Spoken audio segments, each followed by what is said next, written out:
नमस्कार दोस्तों, मेरा नाम है संजीव। तो अरे क्या क्या करूं मैं इसका? क्या करूं? क्या करूं इसका? क्या करूं? मार भी नहीं सकता। क्या? आज हम करेंगे दो ध्रुवीयता के अंत पाठ के लॉन्ग क्वेश्चन, जो कि बहुत ही ज्यादा मोस्ट है। तो जिसमें पहला प्रश्न रहेगा, सोवियत संघ के विघटन के क्या कारण थे, स्पष्ट करें। और इसी प्रश्न को पूछ लेगा कि सोवियत संघ के विघटन में गोरबाचेव की क्या भूमिका थी। तो ये आपको स्क्रीन पर दिख रहा होगा। सोवियत संघ के विघटन के कारण अब देखेंगे हम। राजनीतिक, पहला टॉपिक है राजनीतिक आर्थिक संस्थाओं की अंदरूनी कमजोरी। तो राजनीतिक आर्थिक संस्थाओं की अंदरूनी कमजोरी के कारण भी सोवियत संघ क्या हो गया, विघटन हो गया। तो चलो पढ़ते हैं हम। कई वर्षों तक सोवियत संघ की अर्थव्यवस्था गतिरोध होने के कारण वहां की राजनीतिक और आर्थिक संस्थाएं पूरी तरह कमजोर हो गई। यानी कि कई वर्षों तक, यानी कि बहुत कई वर्षों तक सोवियत संघ में क्या क्या रहा कि राजनीतिक और आर्थिक संस्थाएं थी वो क्या हो गई, कमजोर हो गई। और वहां पे एक ही पार्टी का दबदबा था। पहली बात तो कौन सी पार्टी? कम्युनिस्ट पार्टी, जिससे वहां की राजनीतिक और आर्थिक ढांचा पूरी तरह चरमरा गया था, जिससे यह लोगों की जरूरतों को पूरा नहीं कर पाई। जिससे जो लोगों की जरूरतें थी वो पूरा नहीं हो पाई और लोग खुलेआम सवाल खड़े करने लगे। दूसरा टॉपिक है हथियारों की ओर। तो होता क्या है कि जो सोवियत संघ था वो भी हथियार बना रहा था, और जो सोवियत संघ था वो भी हथियार बना रहा था, और पूंजीवाद जो पश्चिमी देश थे वो भी हथियार बना रहे थे। तो जो पूंजीवाद की होड़ करके, पूंजीवाद से होड़ करके, प्रतिस्पर्धा करके सोवियत संघ ने हथियार बनाए, जिसमें पूंजीवादी देशों के साथ प्रतिस्पर्धा के कारण सोवियत संघ ने अर्थव्यवस्था का अधिकांश हिस्सा परमाणु हथियार व अन्य सैन्य सामान पर खर्च कर दिया। साथ ही पूर्वी यूरोप के देशों के विकास में भी खर्चा किया, ताकि पूर्वी यूरोप के देश सोवियत संघ के नियंत्रण में रहे। होता गया, जब बर्लिन की दीवार बनी तो जो ये कौन सा खेमा था? पूर्वी खेमा, और ये पश्चिमी खेमा। तो इधर के जो पूर्वी यूरोप के जो देश थे वो किस में शामिल थे? सोवियत संघ में, सोवियत संघ में शामिल थे। तो सोवियत संघ इन पर भी खर्चा करता था, ताकि पूर्वी यूरोप के देश सोवियत संघ के नियंत्रण में बने रहे। दूसरा टॉपिक ये हो गया सोवियत संघ का पश्चिमी देशों की तुलना में पिछड़ना। जब सोवियत संघ की अर्थव्यवस्था पूरी तरह डगमगा गई और लोगों ने देखा कि पश्चिमी देश पूर्वी देशों की तुलना में अधिक तरक्की कर रहे हैं तथा प्रौद्योगिकी के मामले में भी आगे जा रहे हैं, तब लोगों को राजनीतिक और मनोवैज्ञानिक रूप से धक्का लगा। अब जब लोगों ने देखा कि जो सोवियत संघ था वो क्या क्या कर रहा था, प्रौद्योगिकी के मामले में पिछड़ चुका था, हथियारों की ओर में और आदि सैन्य सामान खर्च में अर्थव्यवस्था उसकी पूरी तरह तहस नहस हो गई थी, जिससे होता गया कि प्रौद्योगिकी के मामले में पीछे रह गए, और जो पश्चिमी देश थे वो प्रौद्योगिकी के मामले में बढ़ते गए। और ये होड़ के अंदर इसकी अर्थव्यवस्था पूरी तरह स्वयं ने तहस नहस कर ली। अगला टॉपिक है कम्युनिस्ट पार्टी का दबदबा। सोवियत संघ में एक ही पार्टी थी जो थी कम्युनिस्ट पार्टी। तो सोवियत संघ में कई सालों तक एक ही पार्टी के रहने से वहां के राजनीतिक ढांचे में भ्रष्टाचार की नींव गड़ गई। अब आप भी जानते हो, किसी देश में यदि एक ही पार्टी का कई सालों तक दबदबा रहेगा तो वहां की राजनीतिक और आर्थिक ढांचा पूरी तरह बिगड़ जाएगा। आता है समझ में? ठीक है। अब है गोरबाचेव की नीतियां।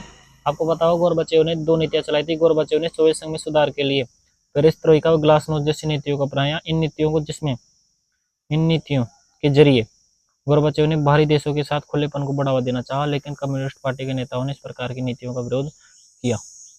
होता गया, गोरबाचेव ने पेरेस्ट्रोइका और ग्लासनोस्ट जैसी दो नीतियों को अपनाया था, जिसमें खुलेपन को बढ़ावा, पश्चिमी देशों के साथ व्यापार को बढ़ावा देना, निवेश करना आदि को क्या करना चाहा, खुलापन करना चाहा। यानी कि पश्चिमी देशों के साथ खुलापन करना चाहा सभी चीजों के अंदर। लेकिन उनका विरोध किसने किया? कम्युनिस्ट पार्टी के नेताओं ने। राष्ट्रवादी भावनाओं को दिया। अब इसका तात्कालिक कारण क्या था? रूस, यूक्रेन, जॉर्जिया जैसे बड़े गणराज्य तथा बाल्टिक गणराज्य। बाल्टिक गणराज्य में कौन कौन आते हैं? एस्टोनिया, लताविया और लिथुआनिया। और लिथुआनिया सोवियत संघ से अलग होने वाला पहला देश था। सोवियत संघ से अलग होना विघटन का तात्कालिक कारण सिद्ध हुआ। यानी जो ये बड़े बड़े राज्य पहले अलग हो गए सोवियत संघ से, तो सोवियत संघ के विघटन का तात्कालिक कारण सिद्ध हुआ। हाँ, तो दूसरा क्वेश्चन है सोवियत संघ के विघटन के भारत पर क्या प्रभाव पड़े, स्पष्ट करें। स्पष्ट करें। और इन क्वेश्चनों को आपको अभी याद कर लेना है। अभी मतलब अभी जून चल रहा है, तो जून में याद कर लो। ठीक है, स्क्रीन पे दिख रहा होगा ये क्वेश्चन आपको। अगला टॉपिक है सोवियत संघ के विघटन से भारत पर क्या प्रभाव पड़े। तो पहला है आर्थिक, सैनिक व तकनीकी सहायता का अभाव। अब होता गया, पहले 1971 में सोवियत संघ क्या बना था? भारत का मित्र बन गया था। लेकिन भारत क्या होता है? सोवियत गुट में शामिल नहीं होता है। तो सोवियत संघ भारत का सच्चा और महान मित्र है। भारत को अपने आर्थिक विकास के लिए सोवियत संघ ने समय समय पर धन, सैनिक सामान व तकनीकी सहायता समय समय पर प्रदान की है। लेकिन जब सोवियत संघ का विघटन हो गया तो भारत को अपने आर्थिक विकास के लिए पश्चिमी देशों पर निर्भर होना पड़ा। अब आप इसको समझ नहीं पाओगे, मैं आपको इजी वे में समझाता हूँ। इजी वे में होता क्या है कि जो सोवियत संघ पहले क्या होता है, भारत का मित्र बन गया सोवियत संघ। मान लो ये क्या है, सोवियत संघ मित्र बन गया। लेकिन जब सोवियत संघ का विघटन हो जाता है तो भारत को जो पश्चिमी देश थे, मतलब अमेरिका, तो उन पर निर्भर होना पड़ा और उनसे ही सहायता प्राप्त करने लगा और सोवियत संघ का विघटन हो गया तब। अगला टॉपिक है विश्व पूंजी अर्थव्यवस्था का दबदबा। विश्व में पूंजीवादी अर्थव्यवस्था का दबदबा। जब सोवियत संघ के विघटन से समाजवादी अर्थव्यवस्था कमजोर दिखाई दी तो लोग पूंजीवादी अर्थव्यवस्था को अधिक महत्व देने लगे, जिसमें भारत ही नहीं बल्कि अन्य कई देश भी इसको महत्व देने लगी। यानी कि जब सोवियत संघ का विघटन हो गया तो किस समाजवादी अर्थव्यवस्था तो पूरी तरह तहस नहस हो गई थी, तो किस अर्थव्यवस्था का महत्व बढ़ा, पूंजीवादी अर्थव्यवस्था का महत्व बढ़ा। ठीक है। हथियारों पर व्यय की समाप्ति। भारत व अन्य देशों को भी खुद पर आश्रित रहने के लिए परमाणु अन्य हथियारों पर धन खर्च किया। अब होता क्या कि सभी देश क्या कर रहे थे, अपने अपनी सुरक्षा के लिए, खुद पर आत्मनिर्भर बनने के लिए हथियारों का निर्माण कर रहे थे। तो भारत ने भी कुछ धन हथियारों पर खर्च किया। लेकिन शीत युद्ध के समाप्त होते ही हथियारों पर व्यय भी समाप्त हो गया, फिर कम हो गया। व्यय का मतलब होता है खर्चा। व्यय का मतलब क्या होता है, खर्चा। जो धन हथियारों को बनाने में लगता था वह धन अब देश की अर्थव्यवस्था को सुधारने में लग रहा था। अगला टॉपिक है गुट समाप्ति। शीत युद्ध की समाप्ति के बाद सभी देश अलग अलग थे, यानी किसी भी गुट में शामिल नहीं थे। अब भारत व अन्य देशों को भी किसी देश से आपस में संबंध बनाने के लिए गुटों में शामिल होने की जरूरत नहीं थी। पहले क्या था कि एक गुट तो ये था और एक गुट ये था, दो गुट बट गए थे, दो दुनिया हो गई थी। तो जब कोई जो देश थे तो या तो फिर इससे सहायता ले या फिर इससे सहायता ले, और जब ये दोनों ही समाप्त हो गए तो कोई भी देश किसी भी देश से सहायता ले सकता था। तीसरा क्वेश्चन है कि भारत और सोवियत संघ के बीच संबंध को विस्तार से समझाइए। यानी भारत और सोवियत संघ के बीच क्या संबंध थे, यानी कि आर्थिक हो गए, राजनीतिक हो सकते हैं, सैन्य संबंध हो सकते हैं। ठीक है, ये प्रश्न आपको स्क्रीन पर दिख रहा होगा। तो सोवियत संघ के बीच संबंध, तो ये क्या है, आर्थिक संबंध। आर्थिक संबंध कहते हैं सोवियत संघ ने भारत के सार्वजनिक क्षेत्र की कंपनियों में ऐसे समय पर मदद की जिस समय मदद पाना क्या था, मुश्किल था। यानी सोवियत संघ ने भारत की आर्थिक क्षेत्र में भी मदद की, यानी पैसे टके के मामलों में सोवियत संघ ने भारत की मदद की।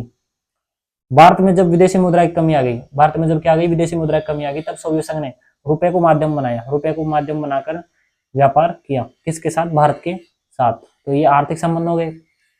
अब राजनीतिक संबंध, तो सोवियत संघ ने कश्मीर मामले में भारत का संयुक्त राष्ट्र संघ में समर्थन किया। सोवियत संघ ने 1971 में भारत पाकिस्तान युद्ध के दौरान भी मदद की। जो भारत पाकिस्तान युद्ध हुआ था 1971 में, आप उस दूसरी बुक में पढ़ोगे भारत पाकिस्तान युद्ध, तो उसमें भी सोवियत संघ ने भारत की थी मदद की थी। अगला सैन्य संबंध, सोवियत संघ ने भारत को जरूरत पड़ने पर परमाणु हथियार व अन्य सैनिक सामान उपलब्ध कराए। इसको नोट कर लीजिए आप पूरे को क्वेश्चन में। अगर सांस्कृतिक संबंध, भारतीय हिंदी फिल्में सोवियत संघ में लोकप्रिय थी, यानी भारतीय की जो फिल्में थी वो सोवियत संघ में क्या थी, लोकप्रिय थी। भारत के बड़े लेखक और कलाकारों ने सोवियत संघ की यात्रा की। भारत और सोवियत संघ की संस्कृति मिलती जुलती थी। ठीक है, तो आप इनको नोट कर लीजिए, और यदि वीडियो आपको पसंद आई तो लाइक कर दीजिए और चैनल को सब्सक्राइब कर लीजिए। धन्यवाद। अगला क्वेश्चन है सोवियत संघ के विघटन के परिणामों को स्पष्ट करें। इसी प्रश्न को आपको घुमा फिरा के पूछ सकता है कि 1991 में सोवियत संघ के विघटन के बाद विश्व राजनीति में क्या बदलाव आए या फिर क्या परिवर्तन हुए। तो परिणामों को स्पष्ट कर देना है, आपको स्क्रीन पर दिख रहा होगा। सोवियत संघ के विघटन के परिणाम, तो पहला क्या है, शीत युद्ध की समाप्ति। विघटन से क्या हुआ, शीत युद्ध की समाप्ति होगी। तो शीत युद्ध की समाप्ति के बाद यूएसएस और यूएसएसआर के मध्य जो विचारधाराओं की लंबी लड़ाई थी वह समाप्त हो गई, तथा सोवियत संघ के विघटन के बाद विचारधाराओं की कोई मुद्दा नहीं रहा। यानी कि सोवियत संघ के विघटन के बाद क्या हुआ कि शीत युद्ध की समाप्ति हो गई और पूरी तरह जो विचारधाराओं की लड़ाई थी वो समाप्त हो चुकी थी। ठीक है, एक ध्रुवीय विश्व का आरंभ, यानी पहले विश्व में कितनी दुनिया बन गई थी, दो दुनिया बट गई थी, पूर्वी दुनिया और पश्चिमी दुनिया। अब होता क्या है, सोवियत संघ के विघटन के बाद जो अर्थव्यवस्था है जो दो अर्थव्यवस्थाएं थी, समाजवादी और पूंजीवादी अर्थव्यवस्था, वह समाप्त हो चुकी थी। अब विश्व में एक ही अर्थव्यवस्था कायम थी, जो कि थी पूंजीवादी अर्थव्यवस्था। सोवियत संघ के विघटन से पहले जो विश्व दो भागों में बटा था, यह केवल एक ही बना रह गया, यानी पूरा विश्व क्या हो गया, एक बन गया। ठीक है।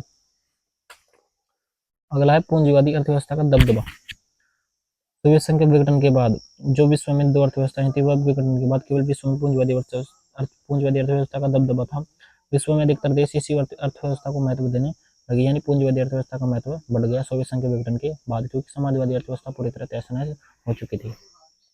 अगला है नए राष्ट्रों का उदय, यानी सोवियत संघ के विघटन किस प्रकार से हुआ और किन किन राष्ट्रों के निकलने से सबसे पहले सोवियत संघ के विघटन का तात्कालिक कारण सिद्ध हुआ। तो ये देख रहे हैं कि सोवियत संघ के विघटन के बाद जो देश पहले पूर्वी यूरोप के सोवियत में शामिल थे, वह अब स्वतंत्र हो चुके थे तथा रूस के साथ अपने मित्रता के रिश्ते जारी रखे, तो चीन तथा अमेरिका के साथ भी संबंध बनाए। अब इसका मतलब यह है कि जो नए राष्ट्रों का उदय, सोवियत संघ के विघटन के बाद क्या हुआ, सभी राष्ट्र क्या हो गए, स्वतंत्र हो गए। और स्वतंत्र होने के बाद उन्होंने क्या किया कि स्वतंत्र होने के बाद सभी अपने अपने विकास करने में लगे, सभी अपने अपने डेवलप करने लगे। ठीक है। हथियारों की ओर समाप्त। अब सोवियत संघ विघटन से पहले क्या करते थे, हथियार बनाए जाते थे, और वो हथियारों पर जो होने वाला खर्चा था वह समाप्त हो गया सोवियत संघ के विघटन के बाद। सोवियत संघ के विघटन से पहले बहुत से देशों ने स्वयं को आत्मनिर्भर बनाने के लिए, स्वयं को खुद पर निर्भर बनाने के लिए परमाणु हथियार व अन्य सैन्य खर्चे पर, व्यय का मतलब होता है खर्चा, कम कर दिया। शीत युद्ध के समाप्त होते ही हथियारों की ओर भी मिट गई, जिससे कि जो देश परमाणु हथियार बनाने में खर्चा करते थे वह खत्म हो गया, और हथियार बनाने में होने वाला खर्चा भी समाप्त हो गया, यह व्यय भी समाप्त हो गया। पांचवा बहुत ही इंपॉर्टेंट क्वेश्चन है कि सोवियत प्रणाली क्या है। सोवियत प्रणाली की कमियों और विशेषताओं को स्पष्ट करिए या फिर विस्तार से समझाइए। ये प्रश्न आपको स्क्रीन पर दिख रहा होगा। अब पढ़ेंगे सोवियत प्रणाली। समाजवादी सोवियत गणराज्य रूस में 1917 की समाजवादी क्रांति के बाद अस्तित्व में आया। यह क्रांति पूंजीवाद के विरोध में और समाजवाद के आदर्श और समतामूलक समाज की जरूरत से प्रेरित थी। ये सोवियत प्रणाली की छोटी सी डेफिनेशन। अब है सोवियत प्रणाली की विशेषताएं, तो आप इसको नोट कर लीजिए, इसमें कुछ विशेष तो है नहीं, नोट कर लीजिए इसको पॉज करके वीडियो को।